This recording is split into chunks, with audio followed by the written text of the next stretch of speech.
అందరికీ నమస్కారం. ఈరోజు నేను చెప్పబోయేది సుప్రీంకోర్టు జడ్జిమెంట్. సుప్రీంకోర్టు ఏం చెప్పిందన్న విషయాన్ని మీకు తెలియజేస్తాను.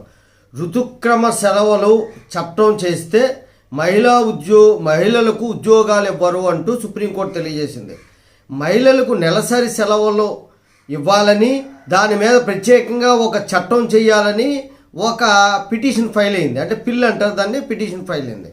ఫైల్ అయితే దాని మీద జస్టిస్ సూర్యకాంత్ గారు చీఫ్ జస్టిస్ సూర్యకాంత్ గారు అభిప్రాయం ఏంటి అంటే, మహిళలకి ప్రత్యేకంగా ఈ సెలవులు ఋతుక్రమ సెలవులు కానీ ఇచ్చినట్లయితే, ఇమ్మని చట్ట నిబంధనలు చేసినట్లయితే మహిళలకు ఉద్యోగాలు ఎవరో ఇవ్వరని, యజమానుల మనస్తత్వం మీకు తెలియదని, చట్టాన్ని ఆమోదిస్తే వారు మహిళలను ఉద్యోగాలకి తీసుకోరు, దీన్ని ఒక బెడదగా భావిస్తారు అని చెప్పి తెలియజేశారు.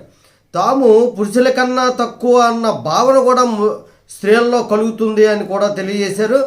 తప్పనిసరిగా నెలసరి సెలవులు ఇవ్వాలన్న నిబంధనలు రూపొందించే వాద్యంపై ఈయన విముఖత వ్యక్తం చేసి ఈ కేసుని కొట్టివేశారు. అంటే మహిళలకి ప్రతి నెల 3-4 రోజులు సెలవు ఇచ్చేయాలి.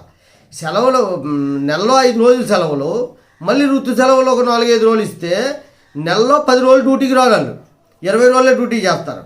ఇదే పద్ధతి కొనసాగితే గవర్నమెంట్ సెక్టర్లో ఎలాగ మూసేసుకుంటారు. గవర్నమెంట్ సెక్టర్ గురించి మనం మాట్లాడే అవసరం లేదు.